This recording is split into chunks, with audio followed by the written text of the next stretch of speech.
This here's an HP Pavilion XG836. Got a Intel Celeron and Windows ME, so a very great mix there as far as that goes. And then 64 megabytes of RAM. I sort of thought that was a little less for this being from Windows 2000, or not Windows 2000, from this being in the around the time of the 2000 year is when this was built or whatever.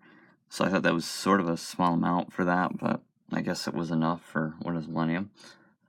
But yeah, this is a computer that I got from a family member a while ago, along with one of those Delvo shows I had. I think I did a video on them when I had them. Or they were in a room tour when I had them.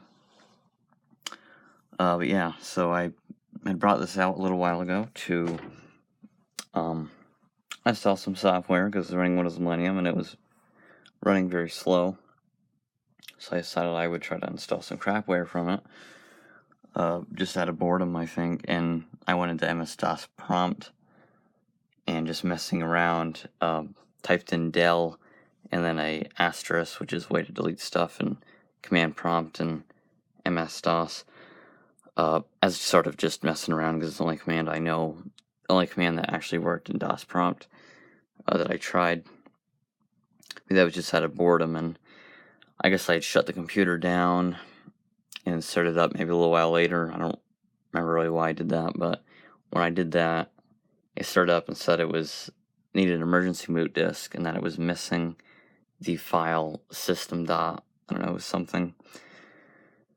So I was sort of screwed and was like, well, I'm going to have to reinstall Windows. So I tried to install 98. That failed. I got a DVD, which is why I have this drive up here. This is not a DVD drive.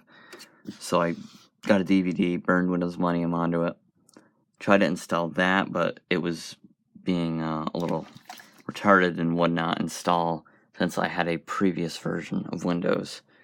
It would not just install the frickin' OS. So I had to take the drive out of this, and that's why there's this computer here.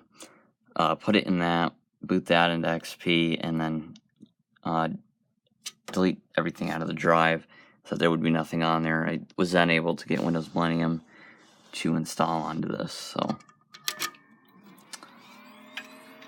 but yeah, we'll take a look at that new install. But at least the new install took care of a lot of the slowness this thing had.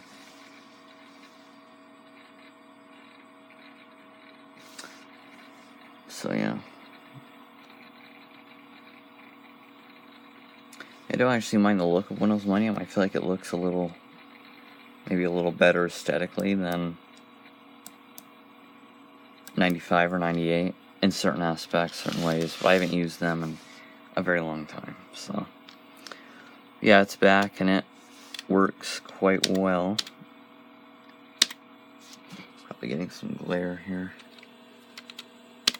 We'll go into something.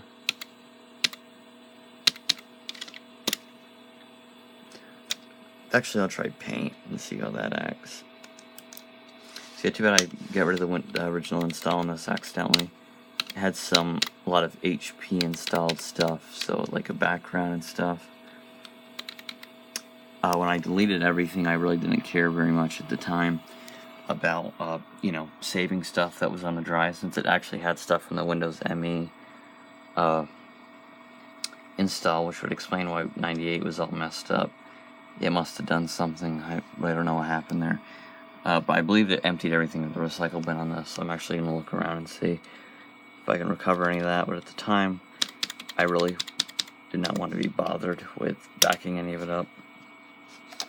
See, we'll open paint here.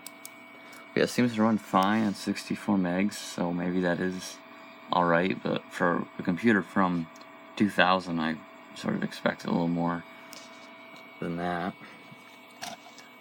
Let me see if we can do anything here. See, that works quite well.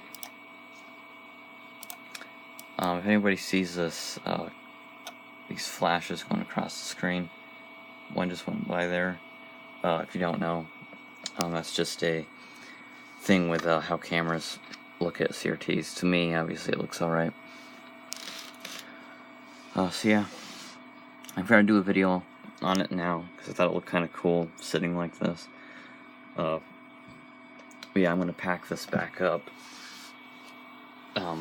This normally sits under my bed, because I obviously do not need a ME computer. I'll show you, if I can, what's on the back for ports. We have PS2 keyboard and mouse, serial, VGA, parallel, game port there, audio, and then your modem. So no Ethernet on this. I guess, you know, it was obviously a lower end PC. So I guess that was just expected. You would get an expansion card for that. Yeah, this thing must have been used for a very long time afterwards, considering, I mean, it's very impressive the condition it's in. But between this and then that Dell Vostro, which the family member also had, she must have used this for a very long time. Which must have sucked in its later age, especially, you could tell, I mean, it's terribly slow. Now it's perfectly alright, but this is a new install, so. Yeah, the case on this is extremely clean. Only issue is this is slightly yellowed here, just a little bit. That could probably be cleaned up, but I will be putting it back together. And I was very close during the fixing of this to let me shut it down here. But I was very close to just parting it out and putting it away. So. But yeah, I will be keeping this. It is Legacy IDE, older board, ME. Of course, it's in very good condition. So, but yeah, that's it. Thanks for watching. Bye.